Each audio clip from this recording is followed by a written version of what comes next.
Hey guys, this is the behind the scenes to James Bond versus Agent 47.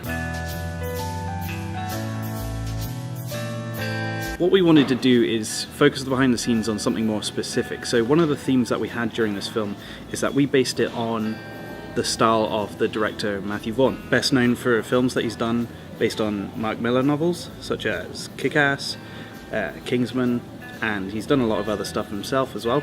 What we really like about Matthew Vaughn is the way in which he shoots fight scenes. There came a new style to fight scenes, say like Bourne Identity kind of time, where they started doing more handheld stuff. But the problem with that is the fight scenes also got a lot more messy. So as much as they were introducing all these cool new ways of doing fight scenes, they became very sort of cluttered and you couldn't see what was going on. It became very sort of like annoying to watch essentially.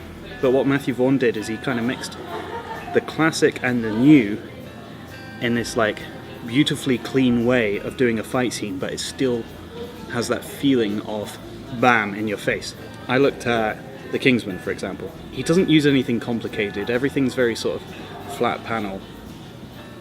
This is what's going on. He's not shaking the camera around or anything like that, yet somehow everything's really exciting. Everything draws you in. I studied it frame by frame. Take the fight scene from the pub, for example, with Colin Firth. It's all down to the edit. And what he does in the edit is he does this thing.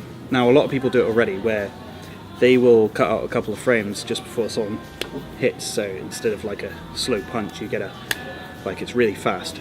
But on top of that, I mean, a lot of people use that already, so that kind of gives you that, looks like someone's been properly punched. It gives it that sharpness.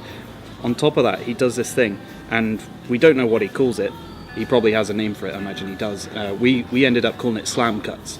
So everyone understood what we're talking about, slam cuts. So the idea is when the fist is about to hit the impact point or whatever, you cut a few frames out just before it impacts. So those frames there no longer exist. So it just goes. But on impact, he also does this thing where he increases the size of the frame. So as soon as the impact happens, it's almost like the frame's been hit at the same time. So instead of having to shake the cameraman about, he's shaking the screen around itself. So that will impact, frame will get bigger, and he adds a little camera shake as well. And then it sort of slowly soothes back to what it normally was. So it's barely noticeable that he modified the frame in any way, but you still have that effect of every punch hurts. I did an example a year ago just to test out the effect, and you can kind of see the difference between me punching in front of a camera and then me punching with slam cuts added in front of a camera. And there's a huge difference. When we decided we were going to do Matthew Vaughn as the influence for the director for Bond versus Agent 47, we really looked into the way that he deals with action, like Charlie says. And I think one of the main things that he does as a director is he tries to make every action shot creative and inventive, which is always fantastic when you're doing action, because you know it keeps the audience interested and it's not just your generic back and forth.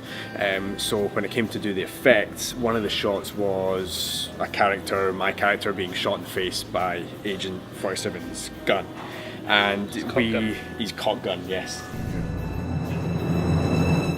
Oh, that's a new one. From between his gun which was cocked. eyes, which we could have just done with a basic muzzle flash and it would have looked fine, but I thought it might have been funny or interesting to have the bullet shoot towards the screen, and in that bullet have the reflection of my face looking stunned just before it goes flying through my face.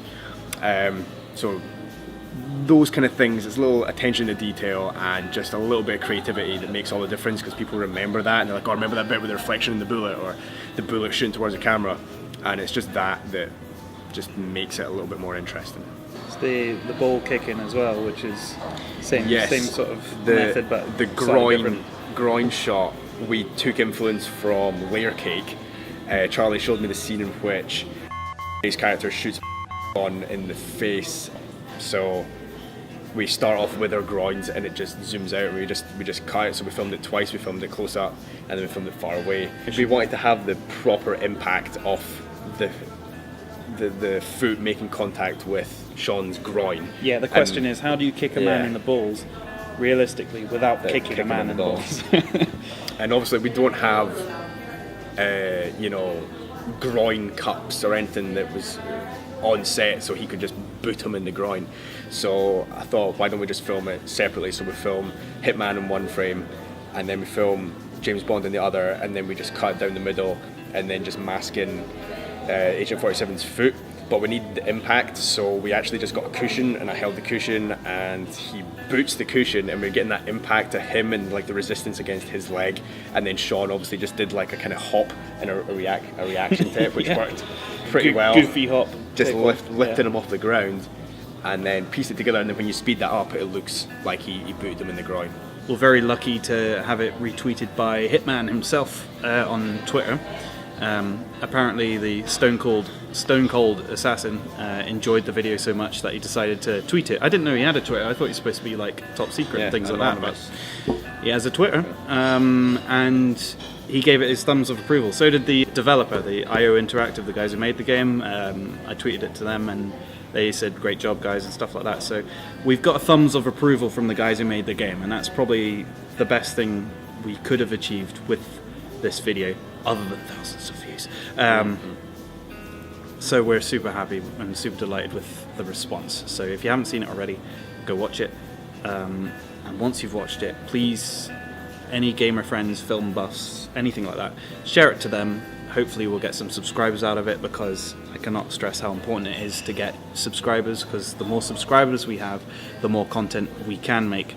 Because I'm looking into sponsors, and all of them want to see views and they want to see subscribers. So as soon as those come in, these sponsors are going to help us fund better quality films, funnier stuff for the games that are coming out later this year, and all that kind of stuff. So you get to see all sorts of stuff. And you know what? Comment as well if you want to see something that we haven't made yet.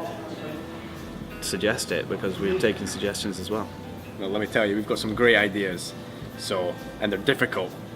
So we need the subscribers. We're blowing up stuff, and it's not cheap. Yes, but it is cool, and you're going to want to see it, so subscribe.